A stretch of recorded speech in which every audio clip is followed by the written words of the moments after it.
I think, this year. Yeah, I think a lot of people are wary of them. Yeah. I think that right now they're leaning more toward the pretender status than contender. Yeah, definitely look for them to, I'd say, slide a little bit in the upcoming weeks for sure.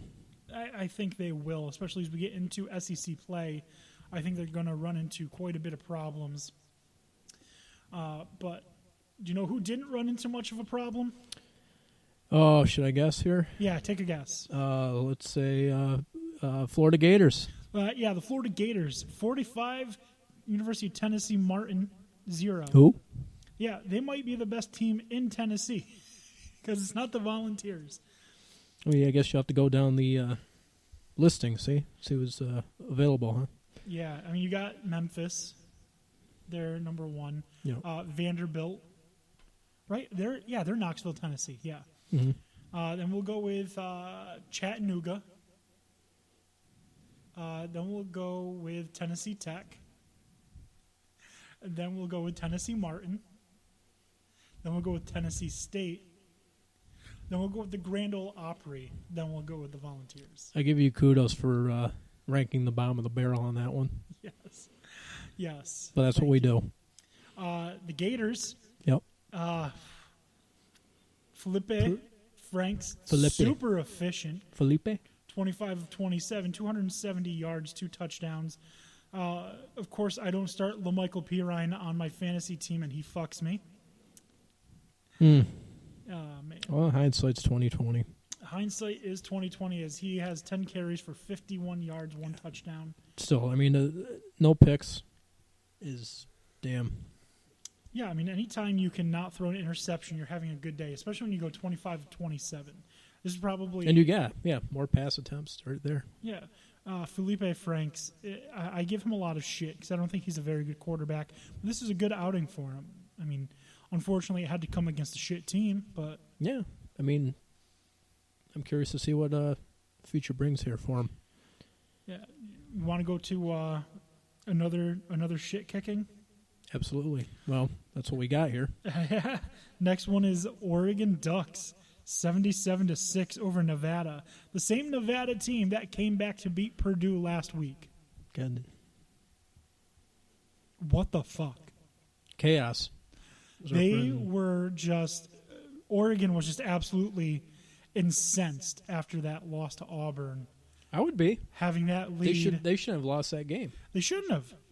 They should not have lost that game. Oregon should have won. Yeah. But Oregon puts an absolute pounding to Nevada, 77-6. It was crazy. Fucking crazy game. Get it out of your system. Let's talk Herbert. about Justin Herbert. Yeah. 19 of 26, 310 yards. How many touchdowns? Guessing game? Guessing game. How many touchdowns? I'd have to say 5. 5 fucking touchdowns. No picks. No interceptions. 19 for 26 attempts, 310 yards. That's pretty damn solid. You want to know what team could really use Colin Kaepernick? The Nevada Wolfpack, where he went to school. Well, too bad you can't go back to college. I mean, I guess you can, but, you can't. He doesn't have any NCAA eligibility left. Right. Yeah. And even if he did, he played professionally, so he lost it. I mean, he couldn't hang with the guys now anyways, so. Maybe he could. I don't know. We haven't seen him. Yeah, we haven't, and we don't know what shape he's in. That window keeps getting smaller and smaller. I'm going to go out on a limb and say that if they were like, "Hey, come back and play college football," he would probably be a Heisman candidate.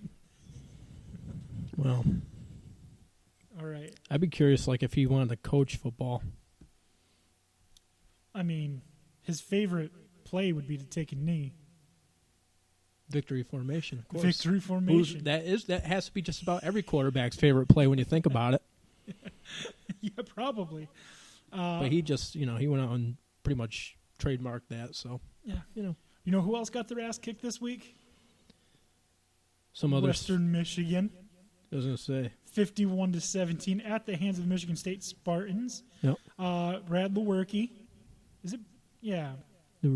Brian Lewerke, not Brad. What's wrong with me? Brian Lewerke, 23 of 32, 314 yards, 3 touchdowns, 1 interception. He had a decent game. Not bad. No. But this rushing game, just insane for Michigan State. All right, you had Collins, Elijah Collins, freshman, Yep. mind you. 17 carries, 192 yards.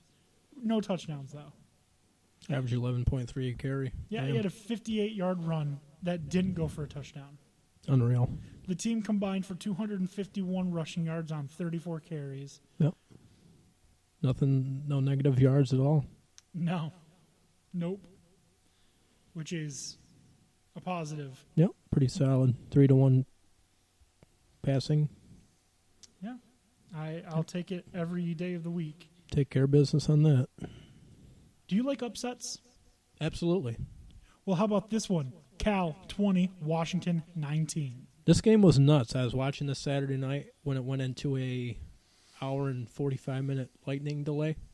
Oh, I fell asleep. It did. It was. It didn't resume until they weren't even out of the first quarter. They come back. It's 1:32 in the morning. They had to finish it. It had to have been 4:35 by the time they got back to playing.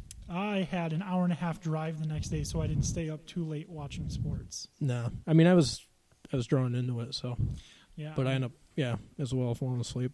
Too late. I fell asleep definitely. But yeah, Cal Golden Bears. Yeah, Jacob Eason looks like shit.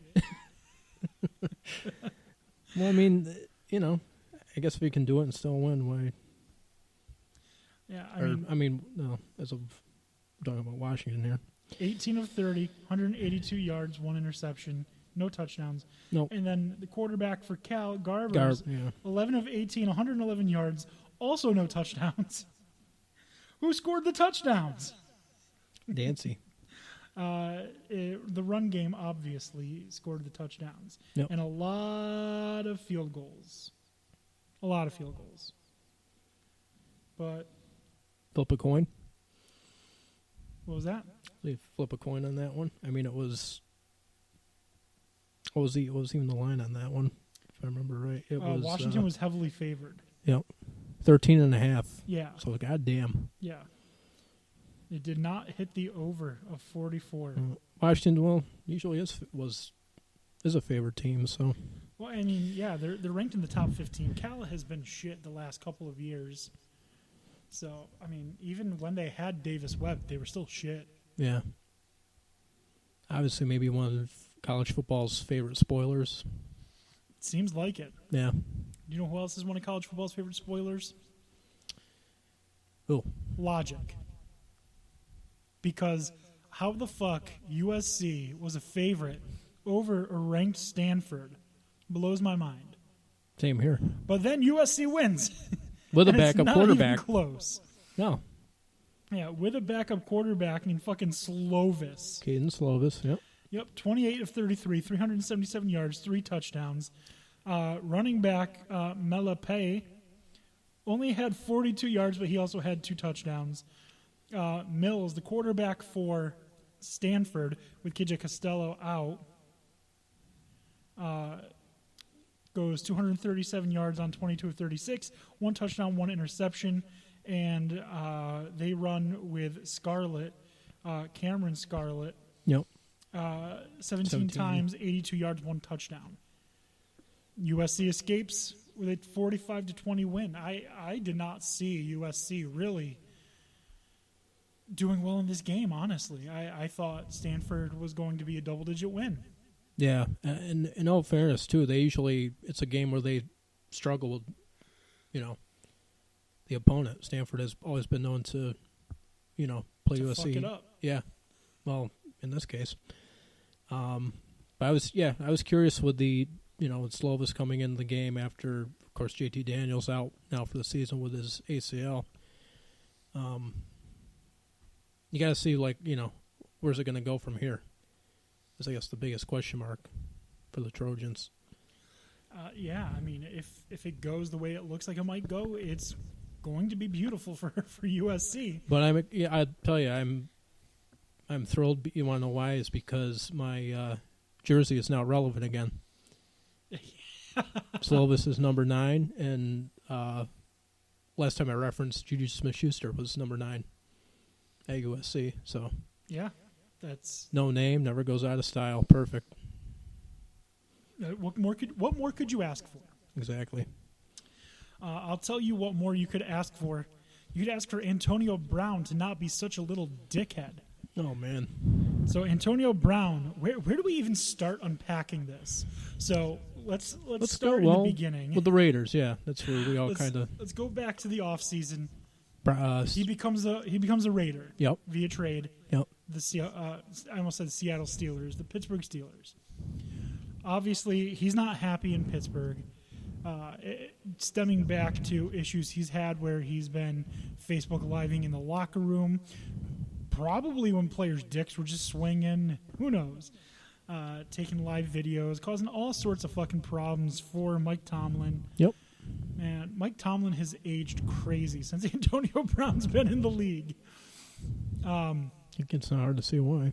Yeah, so now he heads to Oakland, soon to be Vegas Raiders. And shit does not go well, does it? Not at all.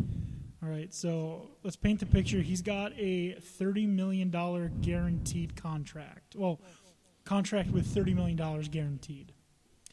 Okay, this motherfucker just gets into a fight with the NFL over what helmet he can use. He has a helmet he wanted to use. It was over 10 years old. The NFL said, no, you got to get a new helmet. So he takes to the fucking internet to get a new helmet. And, of course, some dickheads send him helmets. But none of them work out.